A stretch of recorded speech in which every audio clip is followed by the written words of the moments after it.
আমন্ত্রণ জানাচ্ছি সংবাদপত্রের পর্যালোচনা ভিত্তিক পত্রিকার চোখে দেশ অনুষ্ঠানে।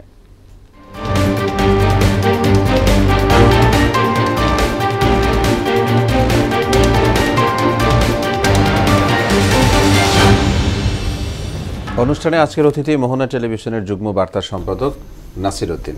নাসির উদ্দিন, স্বাগত জানাচ্ছি স্টুডিওতে। আমরা শিরোনাম পড়ে এসে আপনার সাথে আলোচনায় যাব। অল্প সময়ের মধ্যে আমরা দেখে নেব আজকের শীর্ষ দৈনিকগুলোর প্রধান প্রধান শিরোনাম কি রয়েছে।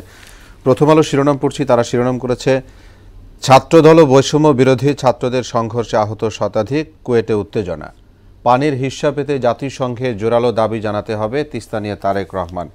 র্যাবের নাম ও পোশাক বদলানো হচ্ছে, প্রয়োজনে নতুন করে গঠন, উপদেষ্টা পরিষদ কমিটির সভা। ইত্তেফাক তিস্তা বাঁচাতে পদযাত্রায় মানুষের ঢল, স্থানীয় সরকার নির্বাচনের বিষয়ে খুব দ্রুতই সিদ্ধান্ত, এটি বলেছেন আসিফ মাহমুদ। রমজানের আগে দাম বাড়াতে সেই পুরনো কৌশল, বিএনপি ক্ষমতায় এলে আগে তিস্তা সমস্যার সমাধান, অবস্থান কর্মসূচিতে তারেক রহমান। বাংলাদেশ প্রতিদিন, তিস্তার পানি করুণা নয়, জাগো বাহে তিস্তা বাঁচাই কর্মসূচিতে তারেক রহমান। তরুণদের সামরিক প্রশিক্ষণ, ঘুষ চান আদালতের কর্মচারীরা, তিস্তা পারে লক্ষাধিক মানুষ। যুগান্তরের শিরোনাম, বায়ু বিদ্যুৎ খাতে গচ্চা 100 কোটি টাকা, কুইক রেন্টালে মেতে থাকায় গুরুত্ব কমে উইঞ্চ মিলের।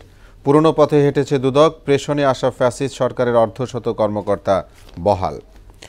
উচ্চ সুদও আকৃষ্ট করতে পারছে না আমানতকারীদের। হিমাগারের ভাড়া বেড়েছে 60%, আলু রাখছেন না কৃষক, শিরোনাম ছিল বণিক বার্তার। এটি খুব গুরুত্বপূর্ণ একটি বিষয়। The Daily Star, fair share of water our right not charity, KUET tensions spill on to other campuses.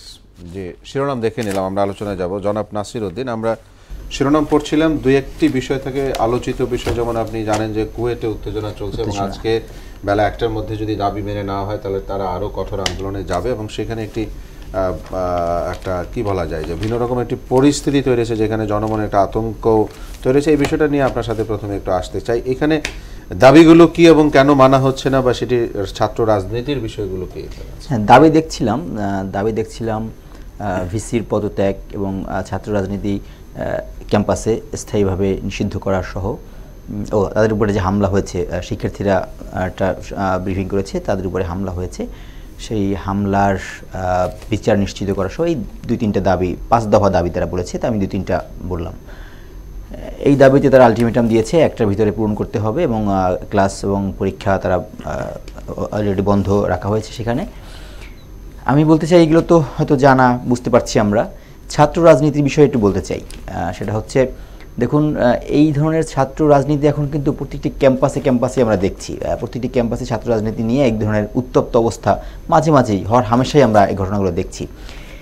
এই ঘটনাগুলো ছাত্র রাজনীতি, এর আগে আপনি দেখেন বুয়েটের এক ধরনের রাজনীতি বন্ধ ছিল, বুয়েটে কিন্তু আমরা এখনও ছাত্র রাজনীতি বন্ধ আছে। সেখানেও আওয়ামী লীগ চেষ্টা করেছিল, তাদের ছাত্রলীগ তখনকার, তারা বলছিল যে না, কেন বুয়েটে ছাত্র রাজনীতি নিষিদ্ধ করা হলো, তারা সেটা নিয়ে তারা এক ধরনের আপত্তি তুলেছিল। যদিও এই বন্ধের পিছনে কিন্তু ছাত্রলীগেরও ধরেন এই ক্যাম্পাসে এই ধরনের ঘটনাগুলো ঘটলে যে সমস্যা হয়, ক্যাম্পাসের রাজনীতি থাকলে ক্যাম্পাস কেন্দ্রিক জটিলতা, এবং সেই ক্যাম্পাস কেন্দ্রিক জটিলতা একসময় তার আশপাশের শিক্ষা প্রতিষ্ঠানগুলোতেও কিংবা ওইখানের প্রভাব ফেলে হয়। যে এক ধরনের এই কুয়েটে যখন সংঘর্ষ হয়, তখন আশপাশের স্টুডেন্ট কিংবা কুয়েট সংশ্লিষ্ট এর আশপাশের যে জায়গাগুলোতে এক ধরনের উত্তপ্ত কিংবা এক ধরনের শঙ্কার মতো অবস্থা তৈরি হয়।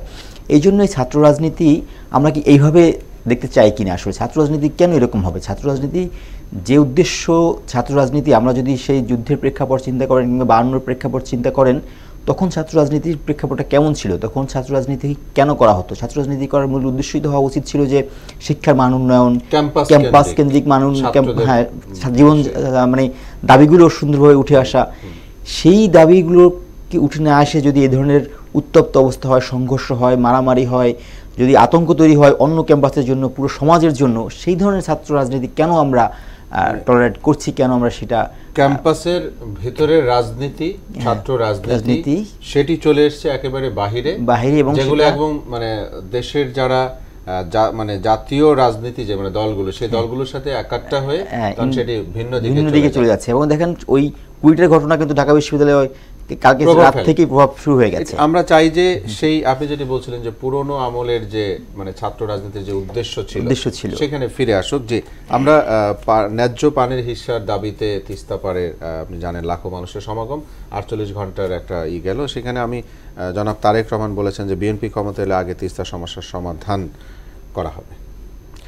হ্যাঁ, সেই চেষ্টাটা আপনার সাথে গতকালকেও আমরা একটা এই প্রোগ্রামে আলোচনা করেছিলাম, আজকেও সেই একই রকম কথা। দেখুন, আলোচনা করা হবে, আলোচনায় যদি সমাধান হয়ে যেত সেটা বোধহয় সেই আলোচনার পথ দু ধরনের হতে পারতো, তাই না? আপনি দুটি পথ আমি দেখি, একটা হচ্ছে যে বন্ধু আমাকে পানি দাও, এবং খুব সেটা মানে মিউচুয়ালের ভিতরে সেটা হতে পারে, বন্ধু দিলে দিল, অথবা না দিলে কি হবে, না দিলে কি হবে, তখন তো আমাকে আরও বেশি করা জায়গাতে যেতে হবে, করা অবস্থানে যেতে হবে। এবং তারেক রহমান বলেছেন যে জাতিসংঘে জোরালো দাবি জানানো হবে। সেটাই বোঝাচ্ছি, সেই ধরনের অবস্থায়ও যেতে হবে। এখন দুইটা পথ, আপনি যদি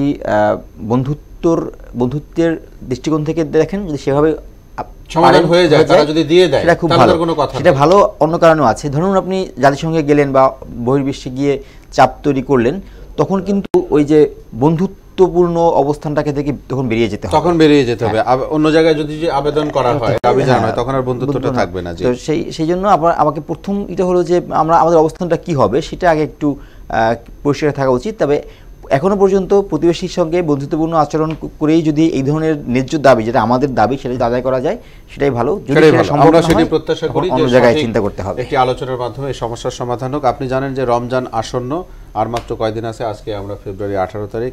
একটি পত্রিকার শিরোনাম পড়তে চাই, যে সমকাল একটি শিরোনাম করেছে যে রমজানের আগে দাম বাড়তে সেই পুরনো কৌশল। পুরনো কৌশল বলতে আমি যেটা কৌশল যেটা দেখে আসছি, সেই আপনার মোটামুটি আমার বোঝার পর থেকেই সেটা বলতে পারি যে রমজানের আগে আসার পরেই ভোজ্য তেল সংকট হয়ে গেল, মনে করুন, বা কোনো একটা পণ্যের সংকট তৈরি হয়ে গেল। সংকট তৈরি হয়ে যাওয়া মানেই বোঝাতে চাচ্ছে যে এইটা ফিরে আসবে যদি একটু দাম বাড়ানো হয়, এরকম একটা কালচার, সংস্কৃতি, হ্যাঁ, আমরা বহু বছর দেখে আসছি। হয়তো এবারও তো তাই দেখলাম, আপনার মাস 6 আগে একবার ভোজ্য তেলের সংকট তৈরি হলো, দাম বাড়ানো হলো। এখন রমজানে এসে গেছে দোরগোড়ায়, তখন আবার ভোজ্য তেলের সংকট, 5 লিটার পাওয়া গেল, 1-2 লিটারে পাওয়াই যায় না, এরকম একটা সমস্যা তৈরি হয়ে গেছে। সেই পুরনো কৌশলেই হাঁটছে রমজান কেন্দ্রিক। এই ধরনের হাঁটার কি, এই ধরনের যে পরিকল্পনা কিংবা একটু ভিন্ন দিকে গিয়ে দাম বাড়ানোর চিন্তা, সেটাকে রোধ করার ক্ষেত্রে মূলত আমার কাছে মনে হয় প্রশাসন যদি আগে থেকেই এটা সতর্ক থাকে যে না, তোমরা এইটা করতে পারবা না। আর একটা অপশন হচ্ছে, যারা এই কাজটা করে তারা কিন্তু বড় ব্যবসায়ী, এটা এমন না যে খুব ছোট ব্যবসায়ী থেকে, যদি ছোট ব্যবসায়ীর সাথে লিঙ্ক আপ হয়তো আছে, কিন্তু সেই প্রথম যেটা একেবারে গোড়া থেকে যদি সেটাকে ফাইন্ড আউট করা যায়। আপনি যদি বাজারে গিয়ে বলেন তোমরা কেন তেল দিচ্ছ না, তোমাদের কাছে কেন তেল নাই, তাহলে কিন্তু সেইটা সমাধান হলো না।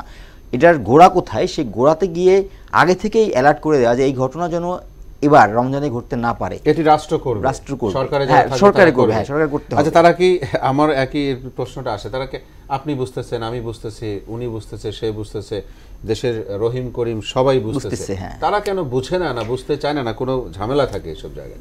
দেখুন, না হয় বুঝতে চায় না, অথবা ঝামেলা থাকে। ঝামেলা থাকার কি কারণ হতে পারে? আমি আগে ধরুন রাজনৈতিক সরকার কি ঝামেলা হতে পারে, তারা হয়তো, আমি একটা কথা আপনাকে এর আগে একদিন আলোচনায় বলেছিলাম যে রাজনৈতিক সরকার, হ্যাঁ, ব্যবসায়ীদের সঙ্গে এক ধরনের নেগোসিয়েশন করতে হয়। এই সরকার তো সেটাও করার কথা না, তাহলে কেন সেটা পারবে না? এটা মনে হয় আসলে সদিচ্ছার অভাব, কিংবা বিষয়টা অতভাবে গুরুত্ব সহকারে দেয় না, এই ধরনের সমস্যা হতে পারে। সেই সদিচ্ছার অভাবটা যে কোনো সরকারি দেশে থাকুক, কেটে যাক, আমরা সেটি প্রত্যাশা করি, এবং জনগণের যে সদিচ্ছা সেটি পূরণ হোক। দর্শক, আপনাকে অনেক ধন্যবাদ আজকে আমাদের সঙ্গে সময় দেওয়ার জন্য। দর্শক, আপনাদেরকেও ধন্যবাদ।